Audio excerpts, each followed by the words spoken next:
So I'm happy to present here our work on guidelines for human AI interaction on behalf of our team, which is led by Salima Amershi. And as you can see, we had lots of contributors on this particular work. So first of all, a little bit about user experiences with AI. As it's becoming rather obvious, creating good user experiences with AI is hard. And it's in part this that motivated this work, just seeing so many user experiences that were violating even principles of human AI interaction that we were aware of at the time, even though they hadn't been synthesized in a form like this. And so what we see is whenever you need a good laugh, I recommend checking out the autocorrect errors. They are very, very creative and humorous. And so while this is a source of entertainment due to errors in human AI interaction, there are, of course, cases with much graver results, leading even to loss of life. And so, because of course AI is integrated into so many aspects of our lives, from the mundane to the really, really important, it's really important to think about how do we design good experiences with AI that are not only, like we're still somehow at the where we were back in the day at the age of usability, right? Of course, now usability has evolved into this question of delight, but I think as we're seeing with AI, delight is one thing, but in many cases, there's still the issue of just basic usability. And it's one of the issues that we were hoping to address with this paper. Now, why is it so difficult to design for AI? Well, because, and I probably don't need to expand on this for you, but AI is fundamentally changing how we interact with computing systems. In many ways, it is a new paradigm. If you think about the principle of consistency, which is one of the basic principles in Nielsen, Schneiderman, whatever set of principles you're looking at, right? Consistency is a uh, core one. Well, now, AI powered or AI infused systems behave inconsistently for the same user at different points in time as they learn, adapt, and evolve. And also, they behave inconsistently across users and across systems, again, due to personalization. Furthermore, AI systems are inherently probabilistic. And so, we're not really used to computers making quite so many mistakes, right? We always had computer errors and we designed for errors, but this is really different. Errors were not part of the regular way of operation, whereas now they are. And so we endeavor to create something to help the field. And I'm going to spend some time going over how we went about it, over our methods. So, as you probably are aware, this work was presented at CHI in 2019. It got a Best Paper Honorable Mention Award. And so the construction of these guidelines underwent four phases. In the first phase, we actually looked at more than 150 papers, blog posts, reports, guidance about interaction with AI. From these, we identified anything that looked like a principle or advice or guidance for how AI should interact with humans. And we grouped these into themes. After this grouping, we ended up with a number of guidelines for human AI interaction. I don't remember exactly how many we had at the time, but we started with an internal team evaluation. And so we took the guidelines as we had them at the time, and everybody on the team sat down. We volunteered for different popular products that used AI or features such as the Amazon Shopping Recommender, Bing Image Search, and other famous products like this. And so each one of us was assigned two products. There was overlap, so there were two team members per product. And our job was to try to identify examples of each guideline in these products. And so by identifying examples, we could see if we were able to identify the guideline. And so what we discovered at that point was that some of them were too big and too vague. For example, we had one guideline about setting expectations, but then we weren't sure how to apply it because some systems set expectations about what they could do, and some systems set expectations about how well they could do what they could do. And so at that point, we learned that that one guideline needed to be split into two. Furthermore, there were some other guidelines that we just couldn't observe at the UI level, and so we excluded those. So after these learnings, we actually synthesized once again a set of guidelines. At that point, I do remember we had 20. And so this is where we did evaluation of the guidelines with other people. And so we recruited 49 practitioners in UX and HCI who were affiliated with Microsoft at the time. However, not all of them were employees. This was summertime, and this is where we have lots of interns and visiting professors, visiting researchers from all sorts of other institutes. And so we took advantage of that to benefit from multiple points of view. And so we made a template, which was actually in a PowerPoint with each of the 20 guidelines. And once again, each person was assigned two of these famous products. And what they had to do was for each guideline to find examples of applications and violations of the guideline, and they had to rate the strength of the application or the strength of the violation, how certain they were that they applied the guideline. They had to rate the clarity of the guideline itself, as well as writing comments for any sorts of things that were not clear or they were confused about. So once we got all of those back, once again, we analyzed those and we identified some guidelines about which there was confusion, some guidelines where the writing was so close that people weren't able to distinguish among them. And so after this phase, we removed some guidelines, we consolidated some guidelines, we ended up with a set of 18. We rewrote the ones that were confusing or unclear, and then sent them out again, this time to 11 experts for an expert review.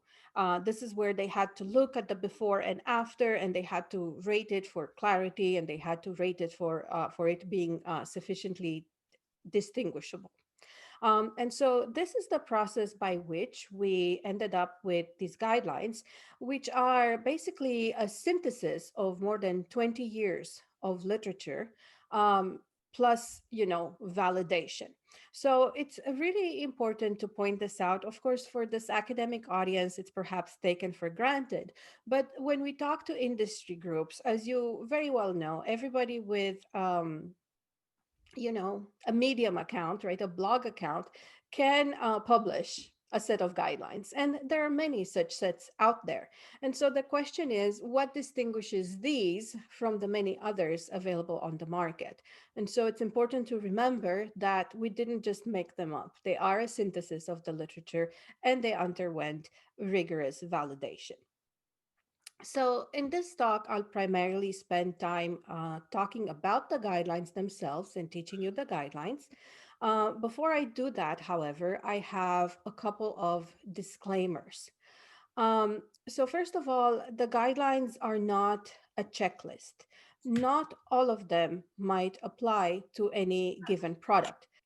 There might be type of products where some of the guidelines don't even apply. On the reverse side, in some scenarios, additional guidelines may be needed. These guidelines were tested using, again, just popular consumer products. And so, if you're designing something like a robotic surgery system or an autonomous vehicle, it is possible that additional guidelines may be needed. And then many teams ask us, well, how do we know if we're using them, if you're using them correctly? Well, and so there's no necessarily right way to use these in the product development process. If they are considered at all, that you're using them the right way. We do have actually a little bit more guidance. And of course, the earlier they are used, the better, because some of them, if you're just trying to do a heuristic evaluation at the very end, there might just be nothing you can do about it because it's just too late. The system has been already developed. Okay, so with that, I will launch into the guidelines. Um, as I mentioned, there are 18 guidelines. They are roughly categorized by the moment during interaction when a user would come across them. And so, upon initial exposure to the system, during interaction, when the system is inevitably wrong, and over time. I do want to point out the URL at the top of the slide. This is where we have more resources, blog posts. There's a link to an interactive set of cards with examples. There's a downloadable poster and cards that you can print. And so I do want to encourage you to look at that link. And of course, the paper itself is available at that link as well. And so, as I'm going to present and dive into these guidelines through this presentation, I will illustrate them with examples from common AI based products, such as search engines that use AI for query processing, ranking results, filtering spam, voice assistants, email, which uses AI for email sorting, entity detection, response generation, as well as social networks. And here we're going to be mostly focusing on the news feed where they curate posts and recommend posts and ads and so on and so forth. Okay, so with that, let's get launched into the first category initially. And so this category is all about setting the right expectations. Now, setting expectations for interaction with AI systems is super important, especially given that people have overinflated expectations about what AI can do. Of course, as we know, it's going to eat us all, or kill us all, or enslave us all sorts of other scenarios that were derived from movies and from the unfortunate fact that we're calling it intelligence. And so, what happens, though, kidding aside, if people have overinflated expectations, one, they can get disappointed and they will get disappointed, as many people did with Siri, for example, right? Siri exhibited a little bit of humor, a little bit of, was able to do some puns. And so people overestimated its intelligence and then quickly got frustrated when it couldn't even, do some basic tasks right. However, setting expectations is also important because it can lead to over reliance, dangerous over reliance on the system. And so let's just look at this in the context of search engines. All right. So search engines have been around, it seems, for some of us or some of you forever, right? And everybody uses them several times an hour. And, what's the big deal? Well, here's the big deal. According to this book, The Joy of Search, many people are confused about what search engines index. And they think that everything is on the web and you can discover everything with search engines, which you obviously know is not true, right? Including this paper. If we hadn't put it up on the Microsoft website, it would probably be very hard to discover otherwise, right? Okay, so how about quality of results? Well, 33% of people in the study use the term magic when explaining how search works. All right, you'll say, so what's the problem with this? Worst case scenario, you maybe get the wrong recipe for, a meal. Well, sometimes when people overestimate capabilities for high stakes tasks, and I don't know much about the health system in the Netherlands, I sort of assume it's better than the one in the US, but In the US, right, we have with a regular doctor, the appointment is about 15 minutes. And so the doctor is under tremendous pressure to do things, get things done very, very fast. And so oftentimes what you'll see is you're sitting in the doctor office and the doctor starts opening a consumer search engine to search for your condition or treatments for your condition, which is rather scary because there are specialized medical search engines that contain a lot of information that is not available on, I don't know, Wiki Medicine, or I'm making this up, right? Like, I really don't want my treatment to be based on Wikipedia, if at all possible. Yeah. And so this can be really problematic, right? When people overestimate the capabilities for tasks that are relatively high stakes. Okay, so what can you do about this? What can you do to set expectations about, one, what the system is capable of doing, and two, how well the system can do what it can do, which are guidelines one and two. Well, here are some solutions. And as an aside, we actually have started identifying patterns for human AI interaction that can help people implement these guidelines, right? But one thing you can do is provide documentation. Of course, use that sparingly, as we know people don't really use that much documentation. Another way of implementing particularly guideline one, is by showing examples of what the system can do. And by showing examples, the user starts creating a mental model. Okay, it can do things like this. By introducing features at appropriate and maybe memorable times, like we see here with the Google Calculator, and by exposing system controls. By exposing system controls, once again, we actually fall back onto that older usability actually principle, where we know from Alan Cooper that software menus can act as, he calls them, pedagogical vectors, right? And so by exposing the menu, by exposing the controls, the user can see an overview of system capabilities. Good. So I'm going to be moving on to the second category of guidelines during interaction. And we're going to look at this category in the context of a um, voice assistant that, let's say, has this capability where it says, remember to call people you have, important people you haven't called in a long time. Good. Well, so then this category of guidelines is all about context. 3 and 4 are about the user's immediate context, and 5 and 6 are about the larger societal context. And so let's look at 3 and 4 and assume that the assistant is not able to take the user's immediate context into consideration, and it ends up reminding you to call your mom while you are driving. Now, that is a dangerous interaction, right?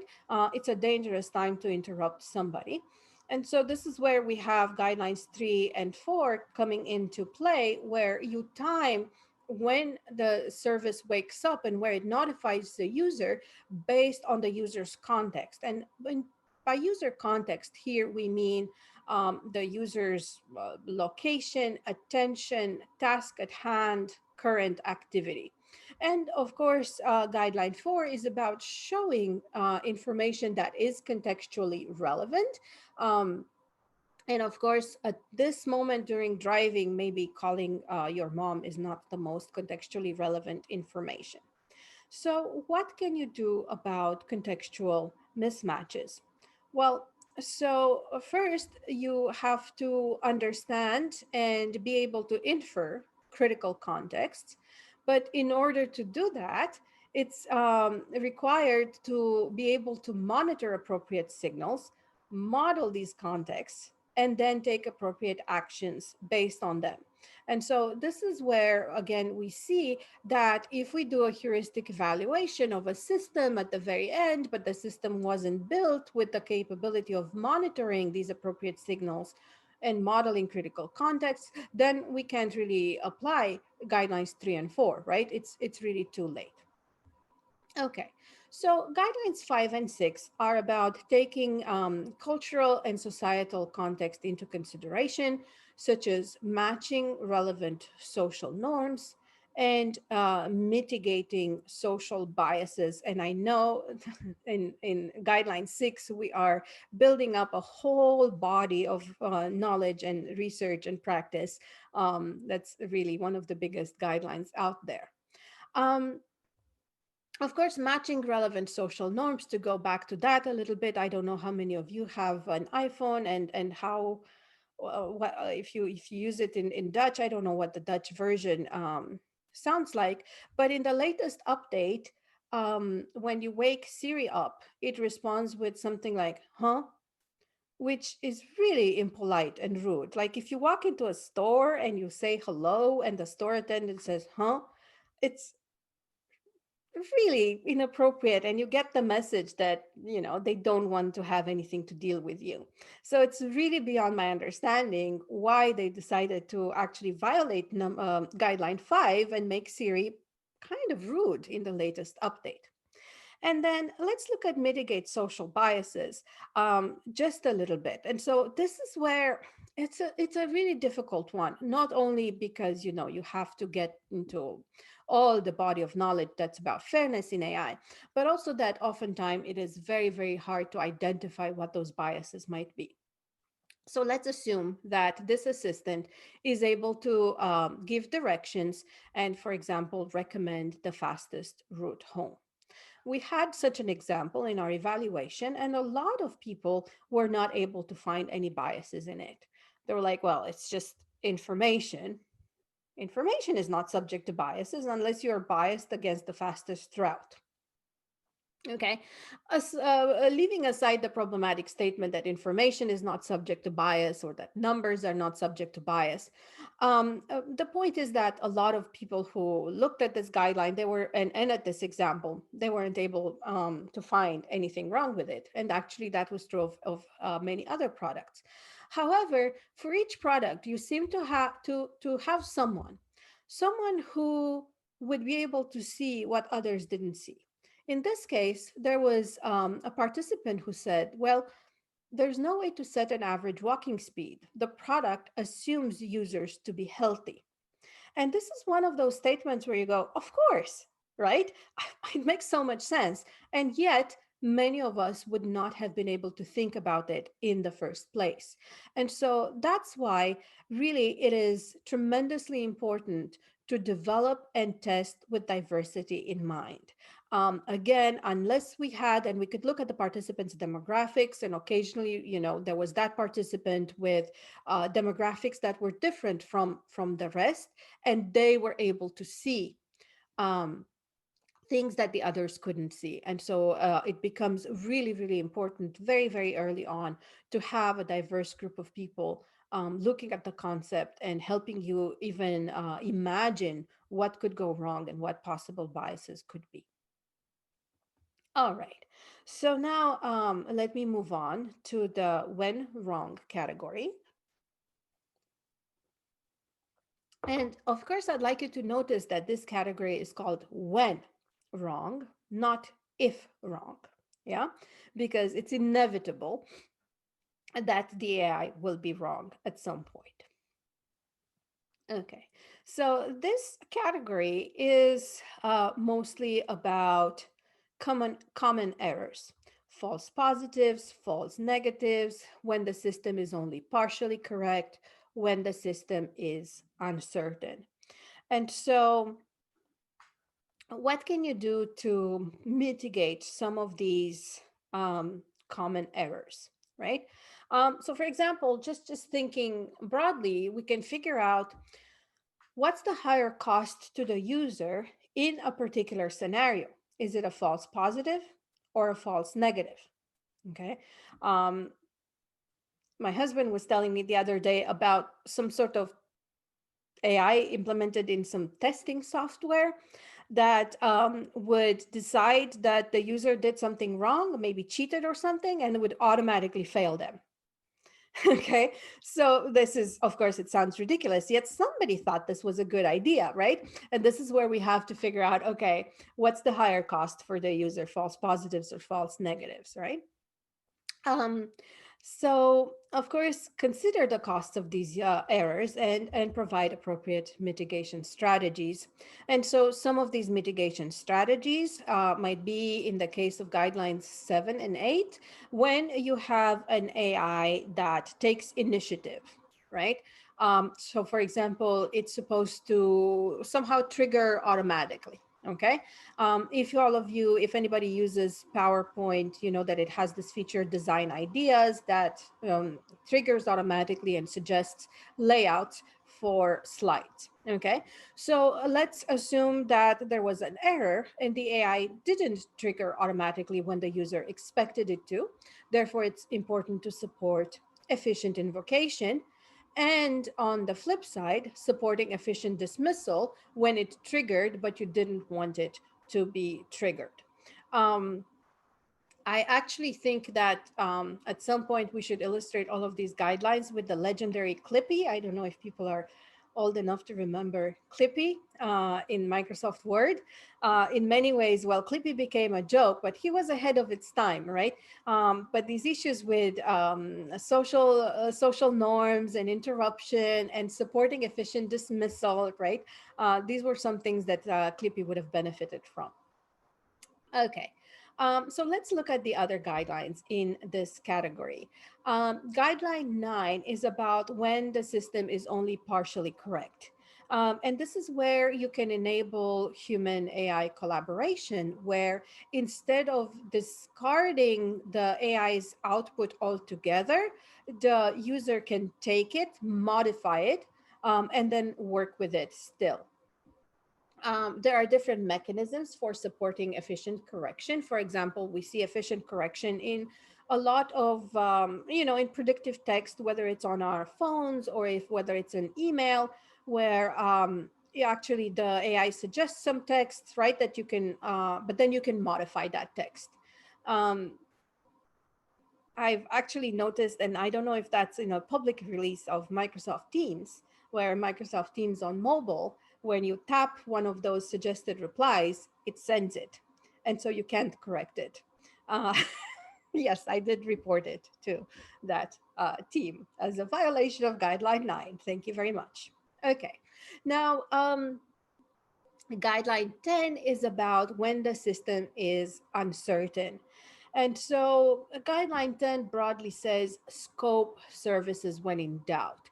There are many ways of scoping services. They could gracefully degrade, they could hand off to a user, it could ask the user to disambiguate. Again, it's important to take the user's context into consideration, because disambiguating, for example, can come at a wrong time, right? And it could be too costly to the user.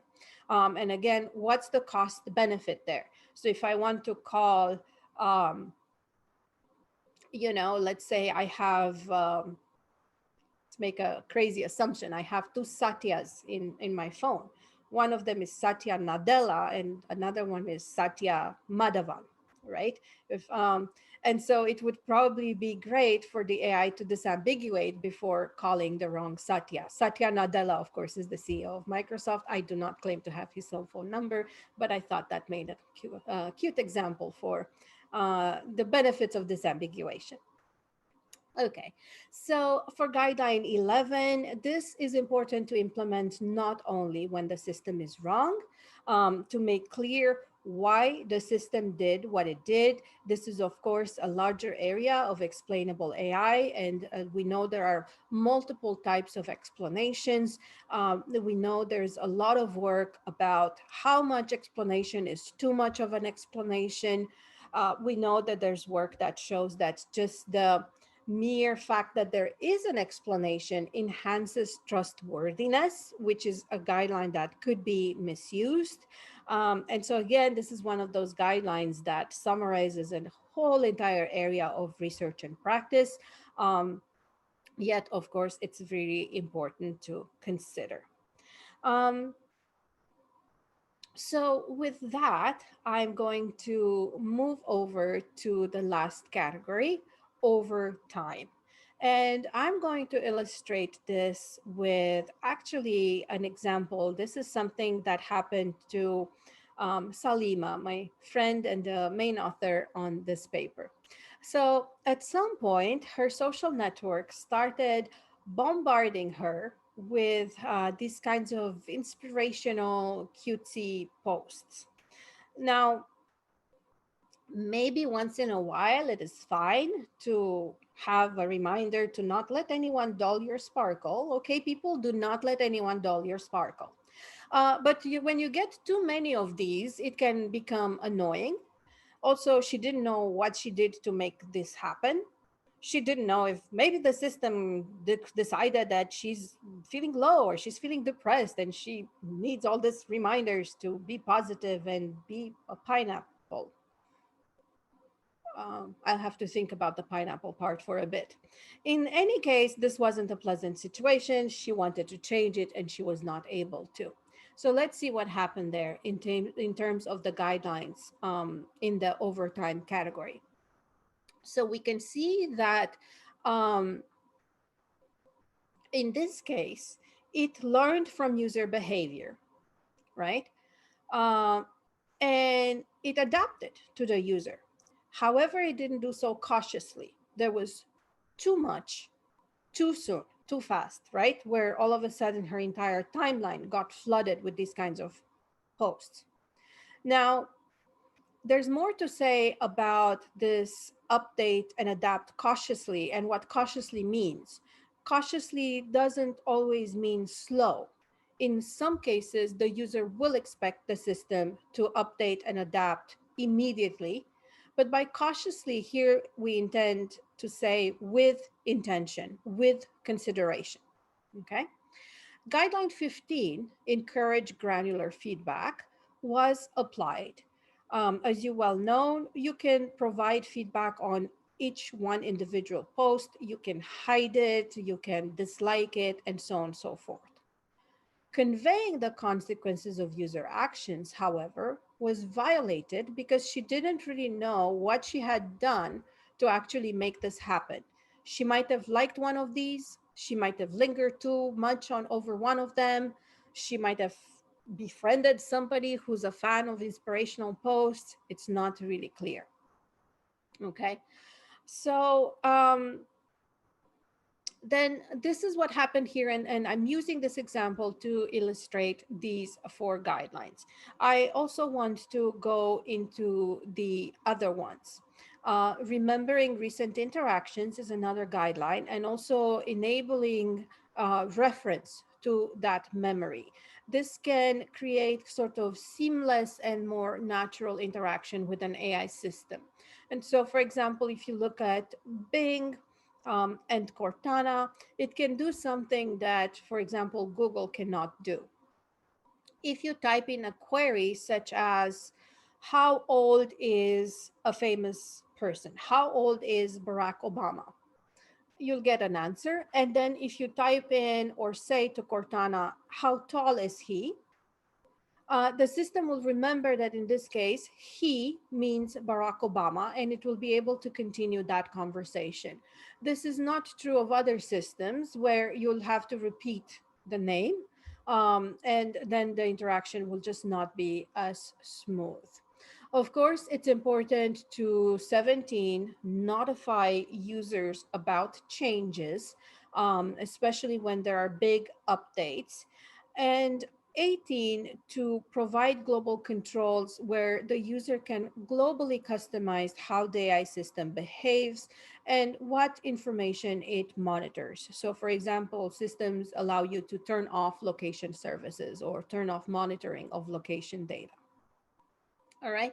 I want to go back to 14 a little bit in terms of updating and adapting cautiously and encourage you to look at my colleague's Besmira Nushi's work. If you haven't read her work, she has some recent work about backward compatibility. And that's also very important for updates, model updates. And so what she writes about is that a model update may introduce errors where there weren't any before, while overall improving system performance. And so if you look at overall metrics, you'll say, okay, this version of the model, this kind of update is superior, it has better performance, we should therefore push it out. However, if you don't check for backwards compatibility, you can see that yes, the updated model might perform better where it had lower performance before, but it might perform worse when it had good performance before. Now, this can be really, really dangerous because users would have learned to rely on those behaviors where the system performed well, and now you're all of a sudden introducing errors there, and that can be super, super dangerous. Think about it in the case of maybe a medical imaging system where the doctor has learned to trust that the system is really good at identifying these kinds of issues, and all of a sudden the system is not that good about it anymore. You can notify users about changes, but still, when you have this kind of high pressure situation, it might be really hard to remember. This may be also a problem with Tesla cars, where people complain that they can't predict the car anymore. There are so many updates and they're so different that users can no longer form a coherent mental model and anticipate how the system will behave. And if you can't predict it, you can't control it. And if you can't control a car, I don't want to be on the road. Okay, so with that, I think I will wrap up talking and open it up for discussion. These are, again, the 18 guidelines and the four categories in which they are, again, roughly divided. These are not, well, these are lines in the sand, not in stone. Um, and I would like to take some questions and open it up for discussion. Thanks a lot, Mihaela. That was a really insightful talk and virtual rounds of applause for you. Thank you very much. We do have some questions floating in already. If participants here would like to turn on your microphone and ask the questions, feel free to do that. Otherwise, if you paste them in the chat, I'll be happy to read them out and relay them to Mihaela. We have a first question from Anton Fedosov, and Anton asks, thank you for the insightful talk. Could you please elaborate on the process, how you and your team moves from design guidelines to design patterns of human AI interactions? What are the challenges along the way? And do you have any insights on how you can make them more appealing for design practitioners? Mhm. Well, yes, I do, but the paper hasn't been published yet. So I'm not sure that I'm ready to talk about that in a lot of detail about our work on design patterns. However, I'd be happy to come back when we have them ready. Um, and talk more about the process we used for developing them. Right now, I can tease and say that what we're planning to do is to have an open library where you'll have not only the guidelines, but patterns, as well as examples for each guideline and each pattern. And you'll be able to, sort through these and filter through these. For example, you could see all the patterns for guideline 11 for recommender systems. More than that, this library is going to enable public participation where people will be able to not only comment on patterns and help us improve them, but also submit more examples. We see that examples are super, super useful and people learn really, really well from examples. By examples, we mean, annotated screenshots with here's this guideline and here's what's happening here. And why we think that this, in this screenshot, you see this guideline being applied or violated. So please look forward to that library. Hopefully it will be available in 5, 6 months from now. And look forward to the paper. I think that these guidelines have been quite appealing to designers, but do keep in mind that if only UX designers find them appealing, then we have a problem because we can't really implement them. right? These guidelines need to be appealing to entire product teams, starting with product management, data scientists, data engineers, right? And so that process of making them appealing to a wider variety of audiences, and helping teams integrate them into their work has been actually another strand of work that we've engaged in, because once again, these do need to be considered early, and everybody needs to be at the table, because there's just many things that no a UX designer just cannot implement them alone. And of course, look how colorful they are. What do you mean they're not appealing? Thank you, Mihaela. Jay, would you like to? Yeah. So thank you, Miha, for presenting your findings on this very important topic. So I remember the first time I read this paper, it was in another conference last year, in the web conference. And well, someone else recommended that to me, and I was very grateful for that. So the work left a very strong impression in my mind. My question to you, well, my first question to you is, what motivated you to look into this problem? And I mean that now we all know that this is important topic, right? To study the interaction between people and AI systems. But that time it was still quite early, I would say. So what motivated you in the beginning to start this work? Hmm. Well, so by the time when we were doing this work, right, it was what, 2018. We were already seeing a lot of AI infused features in a lot of products, not only at Microsoft, but Amazon, for example, the shopping recommender had been around for a very long time. Hey, even Walmart has a shopping recommender on their website, right? So one of the reasons was that we were looking at these AI infused features, and we were seeing them violate principles that had been known for literally 20 years. So if you look at Eric Horvitz has a paper that was written in 1999, and it's about design principle for mixed initiative systems. Now, for those of you who don't know, Eric Horvitz is our boss's boss, right? Now, he's not Salima's boss anymore. He is my boss's boss, because now he's chief scientific officer for Microsoft, right? But to many of us, he's a very important figure in this field, but also personally due to working with him and knowing him. And, he's a remarkable person. And so here sits this paper from 1999 that has these principles in it, and yet people don't care, people don't read it, right? And so part of it was, notice that it was 2019, and it was a 20-year anniversary of the 1999 paper.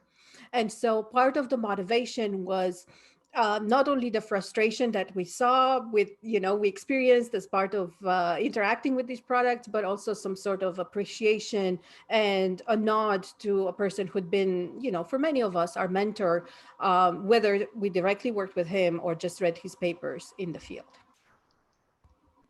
Fascinating. Thanks for Thanks for sharing that sharing again. the great story. Yeah, Yeah, and you should read that 1999 paper. It's it's I it's think just unbelievable the things he thought about in 1999. That is remarkable. This 2018, but yeah, the 1999 one is, yeah, I get goosebumps. I came across that paper once, but I'll read again. So my second question is regarding the application of those guidelines. So um, I think some of the guidelines are still quite visionary, uh, uh, if you allow me to put it that way. So from my observation, I think AI is still quite in its quite early phase. If we, for example, that's my imagination. Right? If we look back at the year of 2015, at this time point, I think AI is still quite early in the evolution history. So some of the deadline, no, sorry, some of the guidelines that you proposed, for example, the first one, setting the right expectation, I do agree that is super important, right? I think it might be even more important than pursuing other um, objectives like optimizing for accuracy, right? So if we can set the right expectation, it's fine if the AI is doing a not that good job, right? If people are prepared for that. But the problem with the current AI system is that the system cannot tell even if it does things wrong, right? So there is this big research topic now on calibrating the confidence of AI predictions, right? When well when the model makes wrong prediction, it's fine if the user is notified before that, right? But when the AI systems thinks it will make the right prediction, but in the end, if it's wrong, then users will be very much disappointed, Mm-hmm. right? Mm-hmm. So I wonder if if, for example, for the first and second guidelines that you proposed, what are the difficulties that you have seen in the application of these guidelines? Mm-hmm. Mm-hmm. Right. So, of course, there's a lot of difficulty because there's a lot of lack of knowledge or precision. Same thing with guideline 11, right? Same thing with maybe guideline 10, even, calculating uncertainty. And so, there's, I believe, two things we can do. Um, so, of course, one of them is to advance knowledge and research so we can improve precision in these areas. But also for these kinds of guidelines, there are easier, maybe communication only or UI only strategies we can use. And so, of course, we can make clear what the system can do, right? Like we should be able to know what this thing is for, right? So that should not be that hard of a difficulty. In terms of make clear how well the system can do what it can do, sometimes you'll very rarely give the user a whole report with performance metrics, right?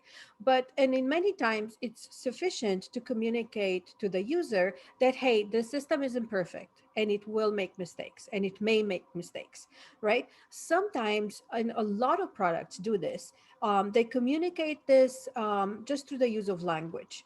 So, for example, when you see systems that recommend, like LinkedIn and Facebook, these are people you may know. These are songs you may like, right? Of course, we have an example from Apple Music where it's like, will help you find your new love or something like that. Where it's like, whoa, really? You're that good, huh? Um, so through the use of language we can set expectations, right? There's another, I'm giving you an insight now into patterns through the use of numbers. Okay, so for example, we have systems that will work with numbers and will do estimates. So I don't know if Zillow or similar services exist in the Netherlands, but this is basically it's for house buying. You browse properties and you look at their prices, and then it actually calculates an estimate for the actual fair price of that house, which they call a zestimate, right? A Zillow estimate, right? Well, that price is down to the cent. And so you'll have a property. I'm here in Seattle, right? So you'll see the zestimate is $1,250,978.52. So that sets an expectation that that estimate is so precise. It is so good, right? Whereas you have other systems that will give you an approximation. Yeah, I can do this in about 10 to 20 minutes. Okay. So once again, you can give the user these kinds of signals, right? And these kinds of signals can help set expectations, even though you might not have the or even if you have them, the user might not really care to see all these detailed performance metrics. You. That's That's actually a yeah. that's a nice segue to a question I wanted to ask, Mihaela. So I was wondering, through your exploration into all of these different guidelines, which you very nicely laid out for human AI interaction, if there was any sort of reflection on how trust formation might actually be affected across this landscape that you painted, right? In some of our own work, we've been exploring how expectations have a pretty big and significant influence on reliance of system or trust formation in general over time. And I was wondering if you had some thoughts you'd like to share with us. Yeah. So we haven't directly conducted work in this area. We read and cite it, and so please keep it coming, right? Um, but it's a difficult question, right? And so it's a tricky one because, as I mentioned, there's literature, at least that I've come across, about explanations, right? And we see, and actually this is something that we know from social psychology from long time ago. I don't know if any of you remember, but there was an experiment where somebody tried to cut in line to the photocopier. It's a famous experiment in the social psychology world. And so what happened was, when the person presented an explanation, can I please cut in line because I need to cut in line? It didn't need to be a good explanation. People allowed the person to cut in line, and they were less upset than when the person just went ahead and cut in line. Okay. And so we see this behavior being replicated when you have explanations, where just because there is an explanation, people seem to trust the system more. Now, as you can see, that can be really problematic. There's another piece of work that we did, and fingers crossed it'll be accepted to Kai 2021. And if it is, I'd be happy to come back and talk to you about it. Or maybe even if it isn't, where we conducted 18 experiments, one for each guideline, to try to see what the impact of each guideline is on user perceptions and on user experience. And once, of course, again, for guideline 11, even though our scenario, these were factorial surveys that were based on vignettes, right? So the vignette stated that there was an explanation available, but it didn't disclose the text of the explanation. And once again, we see just that increasing trust. And so for me, these are peripheral reflections, Hmm. but of course, it's an area of literature that we're very interested in following and consuming rather than creating, even though I want to say Besmira was thinking about something like this, but I'm not really sure if she's published on it. Hmm. Besmira Nushi. May I ask you how you measure trust in your exploration? Um, so we used an existing set of items for trust in technology. Um, and so Hmm. there were, one of them was just as simple as I would trust Sure. product A. And there were a few others. I think we used a total of four um, items. They're not a scale. Each item is independent, but we use them from the literature. Thank you. I just noticed we had a couple of other questions in here from our participants and the audience. I'll quickly relay these to you. So we have a question from a cryptic name, so I'm not going to try and read that out. But the question is about whether you have some additional sets of guidelines that can add to this list from your experience and intuition. Um, hmm. So, as a researcher, I try not to rely on intuition too much. Okay. As I mentioned at the beginning of the presentation, these are synthesized from 20 years of research and literature. And so I'm not really sure that my feelings or intuition are very relevant in this case. I don't think I've dreamt any one other guideline up in the past year or so, though. But we're fairly confident that these are, again, for a broad range of consumer productivity applications, quite comprehensive. That being said, it would be really interesting, and I encourage people to try to synthesize guidelines for other scenarios. I would be really interested, particularly in high stakes scenarios, and what other guidelines we might need for, for things like AI assisted surgery, autonomous vehicles. I'm wondering if for those we might need additional guidelines. but my intuition tells me that we probably do. But I'm going to really refrain from making them up. Thank you. So we have another question from Yunxiu. Would you like to ask this yourself, Yunxiu? I think participants should now be able to Uh, unmute yeah, themselves. hi, can you hear me? Yeah. Yeah, hi, I'm Yunsa from KAIS, Korea, and like thanks for your great talk. And like I have several questions. So like the first question is like, do you think this guideline could be evaluated in a further way, like a workshop? So like I want to know that like whether the designer or developer could uh do the real experiment like designing a AI infused system with your guideline.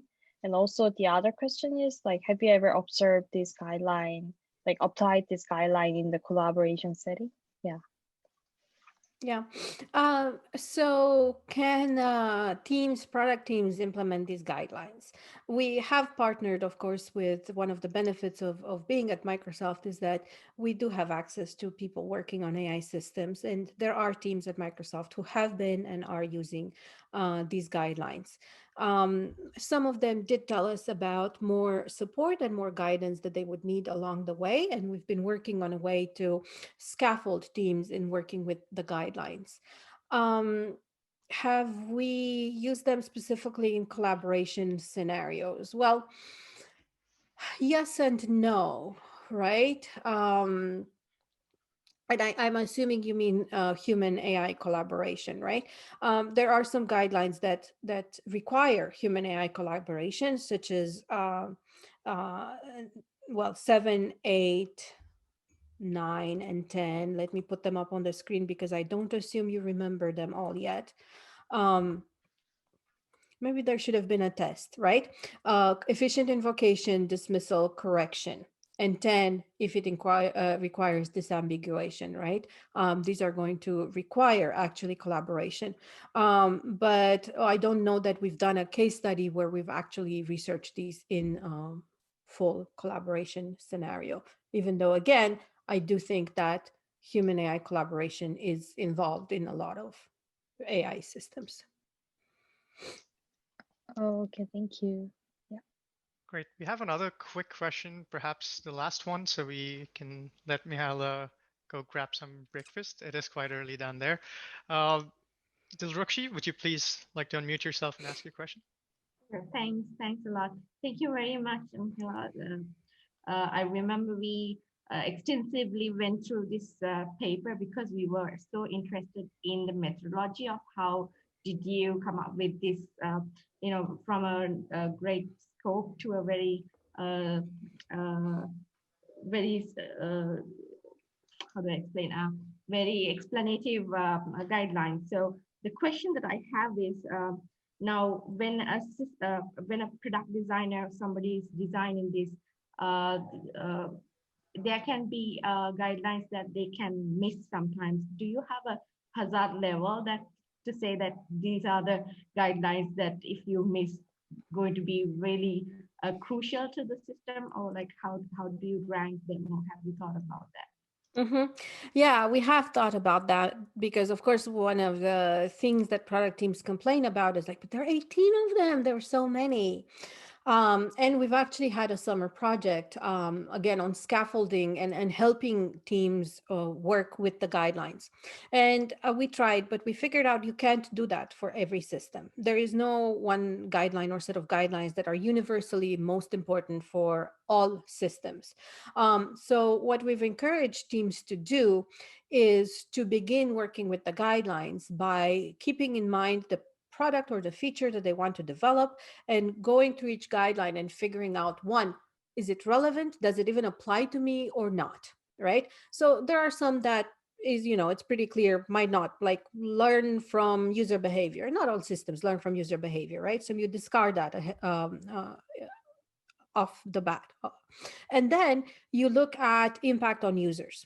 What could be the impact on users if I apply the guideline? What could be the impact on users if I don't apply the guideline? And by having that conversation, then you can come to a conclusion and you can rate the impact, small, medium, high. And then this is how you can prioritize. And you could say, okay, I'm going to work with the ones that are high impact for my feature or for my product, and then plan for implementing those. So we've created some sort of, and hopefully, again, there's going to be a paper about this soon. This kind of process for teams to prioritize for their own feature or product, because we thought about it, and we just thought it would be dangerous or misleading to prioritize universally. Thank you very much. Thank you. So I think with that, we can thank Mihaela once again for taking her time and being with us today and giving us such an insightful uh, 1 hour to discuss something I think we're all in love with, pretty much. Thank you so much, Mihaela. This was wonderful, and it was a pleasure having you with us. Thank you so much for having me. And I encourage you to work with the guidelines and stay in touch using this URL. And hopefully, I'll be able to, we'll be able to announce the design library with the patterns and the examples and everything, and you'll be able to contribute to that. But it was very nice interacting with you. So thank you so much for having me. Wonderful. And we look forward to having you back again here in the future. So thanks a lot. This, to remind you all, we'll have another talk from principal researcher at Microsoft. In fact, on next Monday, in our following edition of the Academic Fringe Festival, we have Shamsi Iqbal, who's going to join us, and she's going to talk to us about redefining productivity in this ever-changing world. I look forward to seeing all of you there. I'm Ujjwal Gadaraju, and this is the Academic Fringe Festival. Thank you all for being here.